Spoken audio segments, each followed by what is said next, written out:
Hello and welcome to Bay 1. What's happening with the... My wife's laughing in the background. Welcome to the second part of the Dawn of the Megabots patch overview.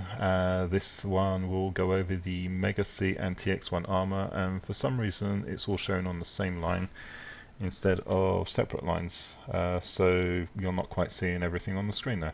Anyway, let's get back to the bay. So we're going to go through the tech costs of all of the new mega items. So let's get to the tech screen, which is T. So we'll see where the Megaseat is, which is down here. The Megaseat costs 496 tier 10 TP. Which of course I got loads of that. CPU load is 0, mass is 5 kilograms. It takes up a good number of blocks. I think it's a 9 square seating space. And we go up the top here, and we've got the armor cubes, which these are the new TX armor cubes. Mass is 1.5 kilograms for a prism, 3 kilograms for a TX 1 block, which compare that to a standard armor cube, it means it is a hell of a lot lighter. So weight for armor is ridiculously cheap. It's got 40% more armor, as they stated in the patch notes. Down point is that they are 3p flops, and they take up a ridiculous percentage more in terms of robot ranking. You look at this is 7,600 robot ranking. These are 166,000 robot ranking. So yeah, you're pretty much not going to see many of those at tier 10 other than for critical hard points, and I very much doubt you'll be able to get them into tier 9, but we'll see. Anyway, so let's go ahead and start off with buying the TX-1 Megaseat. So this is going to be 496. And then this requires tier X TP. So you can build a mega ship using a standard size bay, but you're kind of limited in terms of the available space. But you can also unlock this using Uber Tech points, which for anyone that was playing Robocraft about a year ago, all of the old tech points got transferred into Uber Tech points because there was only one type of tech point until they did the divide into different point types. So that's why I've got 16,000 of these. So for me, I can just buy them using my Uber Tech points, or you can upgrade your existing tech points into Uber, but that costs money. And to be honest, it shouldn't be that hard to earn this, but I'm not going to earn this, I'm just going to pay using my Uber points. So now my mega ship bay should be upgraded, and we'll see how much bigger that is. And then we're just going to go through and unlock all of these as well. So just using my tier 10 tech points, which I got loads of those. I barely noticed the costs. There we go. And there's nothing else to unlock here because I've already done the rotors in the previous videos and the electroplates and all of that kind of stuff. So now let's go back to the bay. And immediately the bay is much bigger. Damn, it takes a while just to get to the top and bottom of the bay now, so it is an immediate upgrade, and it's, wow. Okay, almost feel lost in here. So yeah, let's get the Megaseat and take a look at that. I'm actually going to have to go and buy one of these. So I have to go to the Cube Depot, and the Megaseat is 1,000,000 RP, which is lucky for me that I actually have 1,000,000 RP left. So let's go and add that. Is there anything else that I want to buy? Oh yes, we haven't checked the cost of the new TX chassis cubes. So each of these is 23,000, so that's more than double tier 10 costs. Which, the interesting point, the inner cubes on there, again, yep, double. That's actually less than double. So in terms of cost efficiency, the TX-1 inners are the most efficient item to get in terms of connectivity points compared to the other the standard TX-1 blocks. They weigh less, so they're 2 kilograms as opposed to 3. Exactly the same armor, but I wouldn't worry about buying these. I would just get the inners because of the mass. But yeah, I'm just going to buy one of each anyway, so we can see what they look like compared to the existing tier 10s. And I'm buying a tier 10 inner because I don't currently have one in the bay. So let's go and build something using these. So they look all pretty. I like the circuit board type effect that they have. And let's just compare them. See if we can get some of the visual type effects from the shininess and stuff. There we go. And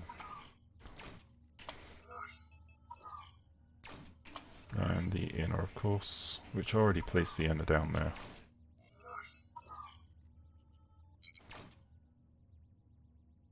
Yep, it's finally out, Big Nosy. So yeah, they look kind of pretty. Let's put the Megaseat down on top of these. There we go, there's a Megaseat. And I want to see what connection points we actually have for this thing. So I'm going to have to build some kind of tower up here, which is going to be centrally mounted. And I haven't got onto parallel building mode yet, so we'll take a look at that in just a second. And what is or mirrored building mode? Basically there's now a toggle so that if I press X it will mirror whatever I'm building. So this essentially halves build times, although the noise is a little bit obnoxious with 2 items being placed at once, but it's pretty nifty. So that is just a matter of pressing X on the keyboard. Anyway, so the Megaseat has 5 connection points. So you've got the central one there, and you've got these ones here. It doesn't look like you can mount to any other point. It would be interesting if they introduced a seat that had side mounting points or something like that. Oh no, it's got 6. It's got a rear mounting point as well. That is pretty good. And obviously placing stuff like this doesn't get mirrored along the central axis. It's only outside that, so it's fairly intelligent on that regard. And if you happen to choose items that are left or right, so let's say I went to look at electroplates, we're going to find that some of this stuff just isn't compatible. But it looks like these ones are, so I can place those on a... Oh, I didn't have enough blocks, so it couldn't place that block there. But yeah, so if I place it, it looks like these tier 10 electroplates are actually not compatible with this bot. So let's just put that block there and see what happens. It's not going to let me go into a game. So incompatible cubes are not compatible with the Megaseat, so if I click OK. So it looks like the tier 10 chassis cubes are compatible, but pretty much everything else isn't. Let's see if we can put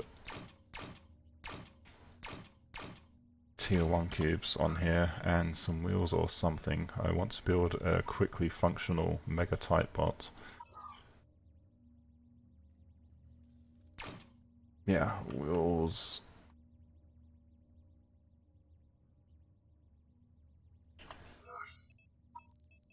Let's put some more of these out the back. See how easy it is to build these things now without having to worry about placement. Where are we? Can I put rotors on this? I probably can't put rotors on this, but I'm going to try in a minute. What was I placing? Oh yeah, I needed the wheels.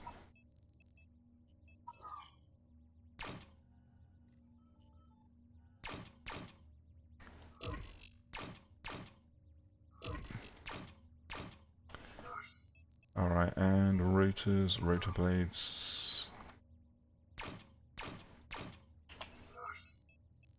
So it would probably be better if it just wouldn't allow me to place the out-tiered items on here in the first place. Which might be the case. So, okay, I can place a tier 9 rotor, but it shows up as red because it's not compatible. It would be better if you just couldn't place them in some ways. Although that would be a little bit hard for the coding side of things.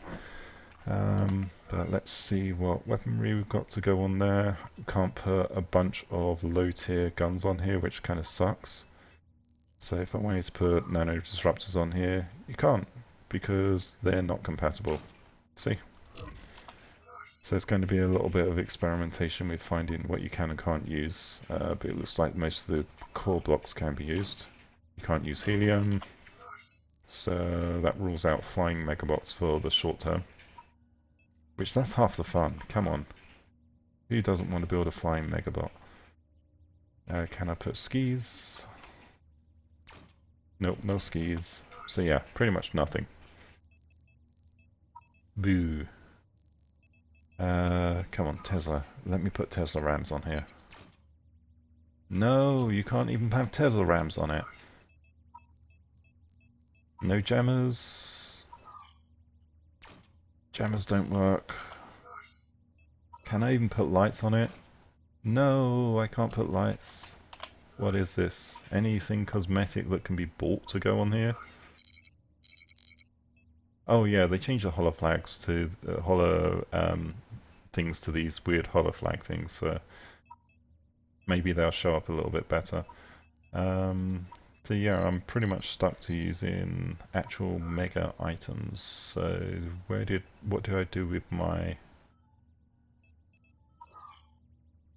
mega weaponry? There we go, let's just... So yeah, megabots aren't going to be that inventive for a short while until they free up some of the restrictions on items, or if they free up some of the restrictions. And to answer Big Nosy, no, there's no healing in TX-1, so not yet at least. So we're going to have to see how that develops with free jam. But yeah, let's just go into practice with this, and you'll notice I can't actually go into battle because my bot doesn't satisfy the minimum CPU requirement.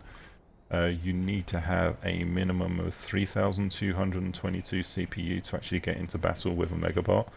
But you can go into practice, so you can do all of the basic testing, etc. in here. Damn, this feels floaty as hell. Oh, and alignment rectifiers that are built into your bot now. So you should always be able to unflip regardless. Damn, some lag there from stuff spawning in. I'm going to see if I can actually flip, because that would be a cool thing to watch. There we go, so flipping was very easy. So now if you just press F, you automatically, and you can't abort this once started, automatically rectifies, but you can't fire while it's doing that. It's a pretty effect, and it's good that it's in the game. And it just means that anyone that had alignment rectifiers is now stuck. Not stuck, but is now stuck using the 10-second vulnerability. And yeah, this also means there's not really going to be any dominant weapon stuff with using a low tier item with a high tier bot. What are these wheels? Are these the same wheels that I've got? Or are they some other kind of wheel? Because they look a little bit different to what I'm using. Nope, it's using them. Okay. Boom. There we go. Dead. So yeah, you're not going to see me actually using a proper... Yes, new practice mode bots, Big Nosy. They're pretty cool. Yeah, you're not going to see me using a proper Megabot because I actually have to sit down and build one and buy all of the stuff to actually make a practical Megabot. But that will be coming sometime later.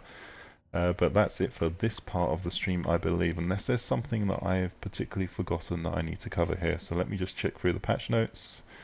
Yeah, there's been some performance improvements. Obviously, you've got the Megaseat, the game mode for Megabots, which if we just go back to the matchmaking, You'll see the Megaboss mode. You have, oh, it's not 3200, it's 3022. Oh, challenge or boss mode is now available for everyone from tier 6 upwards. So as soon as you hit tier 6, you can now enter into challenge mode. Which, let's go and switch to a bot. We can take advantage of that in.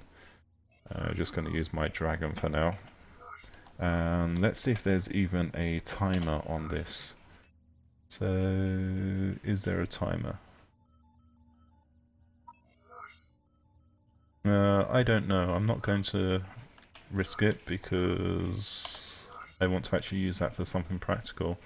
And yeah, so the Mega Boss I can't even enter for that because I don't have an appropriate vehicle. But anyway, thank you very much for watching this part of the stream, and I'll probably be back soon with another part for the update.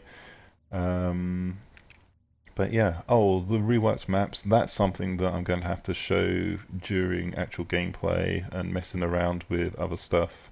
But yeah, there's been a lot of balance and gun changes. Oh yeah, the tier TX-1s now do a lot more damage. The new skins for those that completed the 100 kill challenge will be coming.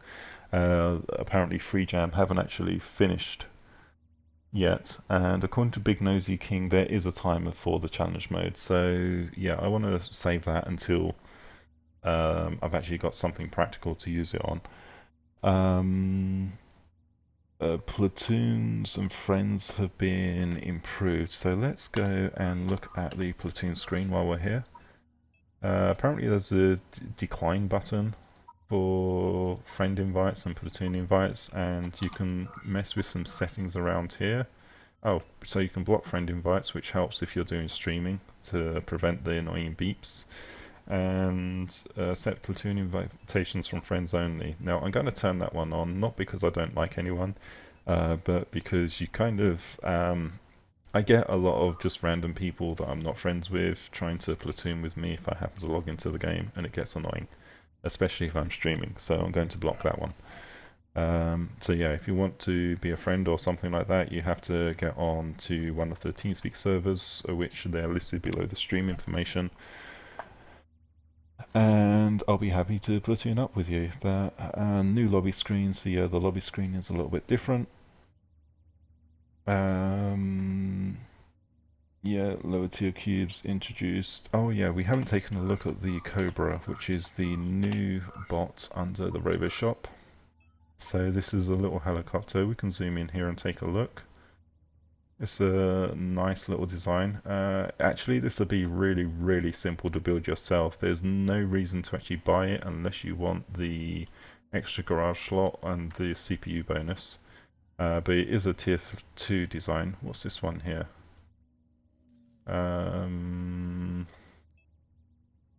Oh, that's a tier 2 starter pack thing. Is there anything else that shows on here? Sometimes there will be sneaky items.